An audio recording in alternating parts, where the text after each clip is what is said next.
You thought the fire was out. You thought her quiet meant peace. But embers lie. They do not speak, they wait. There is a room in memory you never built, yet you return to it in dreams. A stone floor, a wooden chair, a woman by the hearth with her back to you. She never turns, she never answers, but you keep asking, and every time you enter, something is missing. A cup, a knife, a shadow. You pretend not to notice, but you do. The chair is warm. Her presence lingers like a warning you refuse to read. There is no storm, only the absence of sound before it. There is no betrayal, only the recognition of a silence you misread. What you call virtue may be fear in disguise. What you call reason may be blindness with a Latin name. And what you call her obedience might be the slow carving of your own epitaph. You built a philosophy to withstand desire. She learned to move through it like wind through stone. You stayed still. She learned to dance in silence. And now, as you stand before the ruin of her eyes, you still wonder what she meant. You thought she stayed because of you, because your calm was stronger than her storms, because you did not shout, did not beg, did not fall to the floor like lesser men. You thought that made you noble, controlled, stoic. You mistook your stillness for power and hers for gratitude. But that is not how stillness works. Stillness is not always peace. Sometimes it is the eye of something deeper, something that waits. She watched you build walls of reason around your need. She saw how you tucked longing beneath the folds of dignity. You carried yourself like a statue pretending to be flesh. You called it strength. She called it absence. You never noticed her watching, not the way a lover watches, but the way a strategist surveys terrain. She was not drawn to your silence. She measured it, took its shape, tested its edges like fingers pressed against a blade. And yet you believed, not in her, in your idea of her, the one who would stay near the fire and warm her hands in gratitude, while you looked away from the heat. But the fire did not belong to you. The hearth was not yours. You did not build it. You simply stood beside it and assumed it burned for you. Her silence was not loyalty, it was calculation. Her nods were not submission, they were deferrals. She allowed you your illusions, not because she feared you, but because she needed time, and time is the sharpest tool in a woman's hands. You prided yourself on restraint, on not reacting, on not needing her. You never touched without reason, never asked without control.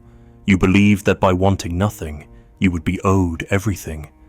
But she did not see your absence of need as admirable. She saw it as vacancy. A man who refused to be wounded was not a fortress, only a room no one could enter. You thought she misunderstood you, but perhaps she saw too clearly. Perhaps she knew that your discipline was not depth, but defense. That your virtue was not built on clarity, but on fear of losing yourself in something unmeasured. She smiled at you the way a priestess might smile at a flame that forgets who feeds it. You were proud to feel nothing. She learned to feel everything. You were proud to master speech. She learned the 1,000 languages of glances, of hands stilled mid-motion, of feet that paused on creaking steps. While you guarded your soul with words carved from ancient thought, she read you in the spaces you could not fill. You mistook her silence for agreement, mistook her gaze for awe. But she was watching the doors. She was studying your exits. She was learning the rhythm of your absence. You thought she followed your path, but she was walking another beneath it, softer, older, and more precise. While you honed your detachment, she shaped her departure. You never noticed the day her presence became performance. You never saw the moment when her hands stopped resting and began recording. You believed in logic. You believed it was enough. That reason was the highest form of love. that if you offered clarity, she would offer fidelity. But she did not want your clarity. She wanted your presence, and presence cannot be reasoned. You gave her a map, she gave you silence, and between those two offerings, a chasm opened, one you never dared look into. You stood beside her like a marble sentinel, hoping she'd admire the craft of your stillness. But she grew cold, not because she lacked warmth, but because you refused to hold it. You asked yourself, why do men lose women who once admired them? Why do women shift without warning, fall away without rage? And now you know, it is not sudden, it is not without cause, it is not betrayal. It is the slow death of your ability to see her as real. It is the erosion of recognition. You thought she would stay because you offered stability, but what you offered was the absence of life. You were stone, she was wind. You built yourself not to move. She learned how to leave without making a sound. Now, when you sit alone in the room she once inhabited, you wonder how it happened. You replay conversations where she smiled, where she leaned in, where she seemed so near, and you realize she was never near, only polite. She had already left, perhaps years before her body followed. You ask why didn't she say something, but she did. Not in words in withdrawal, in quiet dinners, in eyes that drifted elsewhere, in touches that paused before reaching you, but you were too disciplined to notice, too resolved in your self-image to receive her departure as anything but a phase. The Stoic man fears passion, fears dependence, fears being moved, but in fearing movement, he becomes stone. And women do not stay with statues. They worship for a time. They kneel, offer prayers, but in the end, they leave the temple. They seek heat, motion, echo. You mistook your silence for gravity, but it was just absence. You mistook your control for masculinity, but it was exile. Not for her, for you. You exiled yourself from the one thing she needed: presence, not the performance of it, the risk of it. Now you remember how she laughed when she wasn't watching herself. You remember how her fingers moved when she thought no one was looking. You remember moments where she seemed to glow beside the fire, and you realize you never really looked.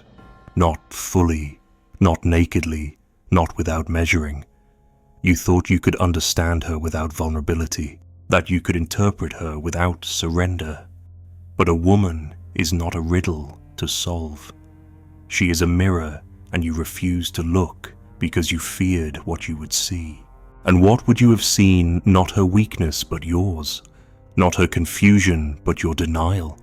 Not her mystery, but the lie you built to avoid touching something wild. She could have loved you. Maybe she did. But you never stepped into the fire. You stood at its edge, quoting philosophy. While she burned alone, you waited for her to collapse into your arms, but she learned to walk through flames, alone. And now, when you remember her, it is not with anger, it is with ache, with the silent grief of the man who mastered everything except the moment he was most needed. And the fire is still burning, somewhere, but not for you. She let you believe you were in control, that your stern silences tamed her, that your cool gaze pinned her down like a butterfly preserved under glass. You thought she surrendered because you were wise, because your lack of need made you immune. But she did not yield. She studied. She stored every glance, every pause. Every time you looked away when she asked without asking, you mistook her retreat for agreement. But she was not retreating, she was sharpening. There are women who cry, and there are women who watch. You never feared the first.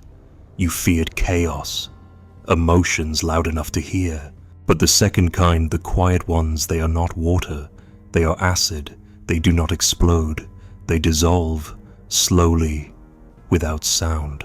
She never broke your rules. She learned them, sat beside you, nodding, letting you believe you taught her restraint, letting you believe your self-discipline had transferred into her skin. You believed she obeyed, but in truth, she adapted, because adaptation is the first law of the caged. And you built her cage, not with violence, with words, with expectations phrased as virtues, with ceilings disguised as principles. You never said be less. You said be still. You never said don't want. You said want wisely. You gave her reason, not love. You gave her guidance, not sanctuary. You gave her frameworks for behavior, lessons in temperance, the illusion of partnership dressed in hierarchy, and she played her part with the grace of a trained actress, not out of loyalty, out of survival. She learned what pleased you, stoic men like women who listen, who speak rarely, who remain beautiful and serene while the man contemplates fate and fortune. She gave you that. She curled her voice into softness, let her eyes widen when you spoke of virtue. She agreed when you questioned the world, sat beside you like a quiet reflection of your better self. But while you were quoting Epictetus, she was drawing her own conclusions. While you explained detachment, she traced the distance in your eyes. She smiled while bleeding inside. You never asked where the blood went. She withheld not out of fear, but design. The quieter she became, the more control she gained. You made silence the currency of worth, so she spent it wisely. And one day, when you realized how little of her you truly possessed, it was too late. She had mastered your game. You had trained her to speak in stillness, to express through withdrawal. She became so perfect, so composed, so inoffensive that you forgot she was still burning. But beneath the surface, fire pooled. Her weapon was not rage, it was delay. You expected emotional storms, what you received was a climate, gentle, consistent, slowly shifting. She didn't confront you, she made herself necessary, then absent. She didn't scream, she let you fall into the vacuum of your own perfection. She didn't accuse, she forgot you out loud. That is the sharper cut, to be left without being left, to be forgiven so completely that you vanish. She let you live in the illusion of peace, and then she moved the furniture of the soul so nothing felt like home again. There is a cruelty in kindness when wielded as a blade. You taught her discipline and she used it against you. You taught her silence and she buried you in it. You taught her detachment and she dissolved in front of you like mist. You called her soft and she became water. You called her wise and she became unreadable. She no longer asked, no longer knocked, no longer waited. She drifted, not out of weakness, out of knowledge. She knew you would never follow. Stoic men do not chase, they reason, they rebuild, they forget. And yet you cannot forget her. Not because she loved you loudly, but because she left quietly. The memory of her is not marked by moments of rupture, but by the eerie stillness of a house no longer inhabited, a silence that smells like something once warm. You wander your days as if something was misplaced, a sound, a breath, a pair of eyes, and you call it fate, you call it loss. But deep down, you know it was engineered. She left not in desperation, but with precision. There is a moment in every man's life when he realizes he was not feared, but tolerated, not loved, but used for warmth in winter, not followed, but endured. You thought she admired your distance. She was measuring it. You thought you held the higher ground, but she was under the floor, listening to every footstep. You never saw her preparation. Her escape was not a sprint, it was an excavation, layer by layer. She removed her weight from your world until one day you woke up and she was gone. Yet nothing had moved. The rooms still echo her breath. The objects still retain her arrangement, but she no longer exists inside them. She has become absence itself, the most elegant revenge. Because Stoic men do not cry. They notice, they remember, they try not to, but they do. They replay words not spoken, eyes that looked but did not stay, doors that were closed softly enough not to draw attention. And in that silence, something shatters. Not her, you. You do not know when you became the one begging not with words, but with thoughts. You do not know when your principles became questions. You speak of freedom, but you pace your cage. You speak of virtue, but you hear your voice echo off walls that no longer reflect her face. You begin to wonder whether all your restraint was armor or exile, whether what you called love was just comfort in disguise, whether she was ever yours or only a mirror offered briefly to test your depth. And that is her legacy, not heartbreak, not scandal, but the slow unraveling of your myth. You were never untouched. She touched you precisely by not touching you back. You were never above need. You needed her not for pleasure, but for proof that your philosophy worked, that you could be noble and still desired. She saw that, and she walked away not to destroy you, but to let you meet yourself, alone, without her shadow to hide in. And now, you recite your principles like prayers, hoping they will silence the ache. You speak of temperance, of fate, of order, but your words crack at the edges, because there is no virtue in being unread, no strength in being untouched, no triumph in being remembered by the silence of the one who learned your rules and used them to vanish. And still, you wonder if she will return, but Stoic men never ask. They wait, they imagine, they write letters never sent, feel warmth never admitted, and they wait, not because they believe she will come back, but because they never learned how to follow. They only know how to endure, and so you endure. You mistook endurance for strength, forgetting that endurance without love is just the slow death of a man pretending not to need. And now the walls you built to protect yourself have become tombstones of every feeling you denied. You sit within your fortress quiet, composed, reasonable, but you are alone. The kind of alone that echoes, not the solitude of monks, but the kind born from being unreadable for too long. You didn't think silence would cost you this much, but it does. Every day it takes more. There is no enemy to fight, no betrayal to name, just the slow decay of meaning in a house built on principle instead of intimacy.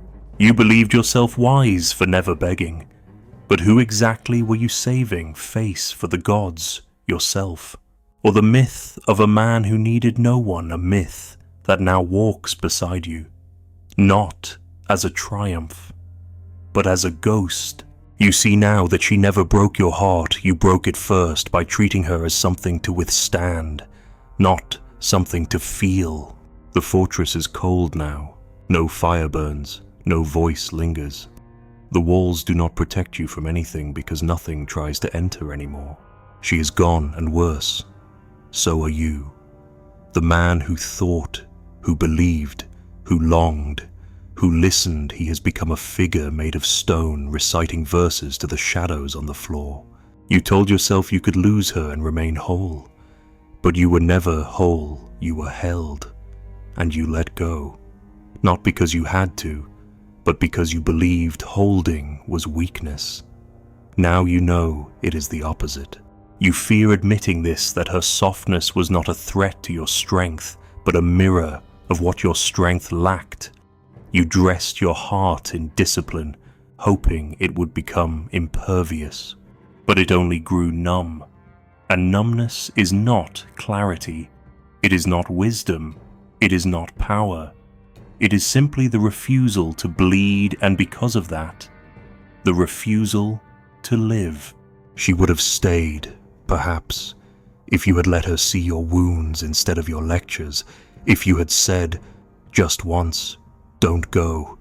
But Stoic men do not say that. They endure, and now you endure a silence of your own making. She did not want your control. She wanted to be met, not managed, not tolerated, not reasoned with. Met as in held in the raw terror of being real together. But you stood at a distance and called it nobility. And she gave you time, and she gave you patience, and then she gave you absence. Not because she stopped loving you, but because she ran out of places to place it. There was no room in you that welcomed her unguarded. You called her emotions unpredictable, but she knew exactly when she stopped being seen. You said she was irrational, but she predicted your every retreat. You said she was changing, but she was only becoming honest. And in your world, honesty that doesn't match your theory is rebellion. So she became a stranger, first in your eyes, then in her own, then in reality. And you watched it happen with the calm of a scholar observing decay. But you were not observing, you were the cause. Now, in your reflections, you replay moments not for memory, but for confession, not aloud, never aloud. Stoic men confess only in silence, in the bitter rewinding of conversations where they failed to speak. You remember the way she once looked at you across the table, not with anger, not with adoration, with waiting. She was always waiting. Not for you to become someone else, but to remove the mask you mistook for dignity. You could have, but you didn't. You feared her gaze might melt the iron codes you forged around your heart. And you were right. It would have. Now you wander past the places where her laughter once moved through the air like wind through reeds.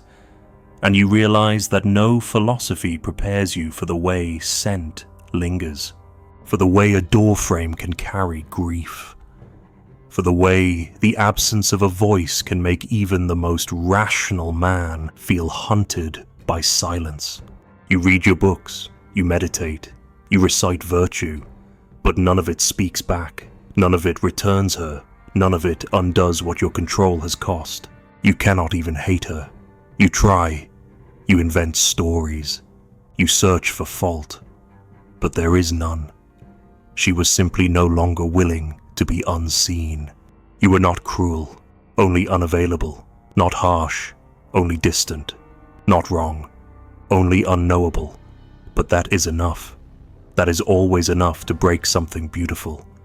And now, though you survived the collapse, you are not whole. You are only undestroyed. That is not the same as alive. You believed control was the highest form of power, but now you know it is mercy. And mercy is what you never gave. Not to her. Not to yourself. She needed your imperfection, not your performance, your ache, not your explanation. But you gave her lines from ancient pages, chiseled into your soul like commandments.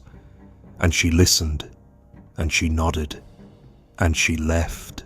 Because in the end, the man who cannot bend will be left behind, not because he failed, but because he never truly reached. You are not unloved, you are unread.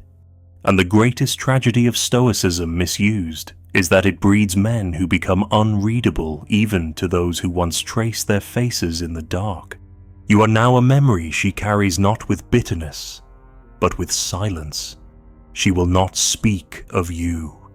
That is how she honors what never fully lived. And you, in turn, will continue on not broken, not healed, only paused, forever paused at the moment you chose endurance over expression, still waiting, long after she stopped. And perhaps that is the most honest ending, not heartbreak, not forgiveness, just a slow fading into quiet. You remain the man who never raised his voice, never begged, never lost composure, and yet, somehow, you lost her, not to a rival, not to death, but to the air between you. And now, you are not mourning her departure. You are mourning the version of yourself who could have reached for her and didn't. And the question lingers, faint but unrelenting, what is virtue? If it leaves you untouched by life, what is dignity? If it guards you from being known, what is strength? If it cannot kneel, you stare at the ashes of the hearth you never lit, and wonder if perhaps this was not her warning, but yours. Not that she would leave, but that you would remain, long after the warmth has gone, alone, strong, cold, unshaken, unloved, somewhere in the deep hours before dawn, when even memory sleeps. You return to the room, not the real one, the one that exists only when your guard slips. The chair is still there, the fire still unlit. The scent of her skin still lives in the folds of silence. She is not waiting. She has not been waiting for a long time. But something of her remains, not her body, not her love, only the absence shaped like her breath. You sit, you do not speak, you do not move, and still, the floorboards creak as if she just walked past. You listen, not to the room, to yourself, but nothing arrives, only the feeling that something almost happened. Once, and almost was enough to destroy everything. The flame never roared, the door never slammed. She simply vanished and left you with the virtue you worshipped, still intact and colder than before.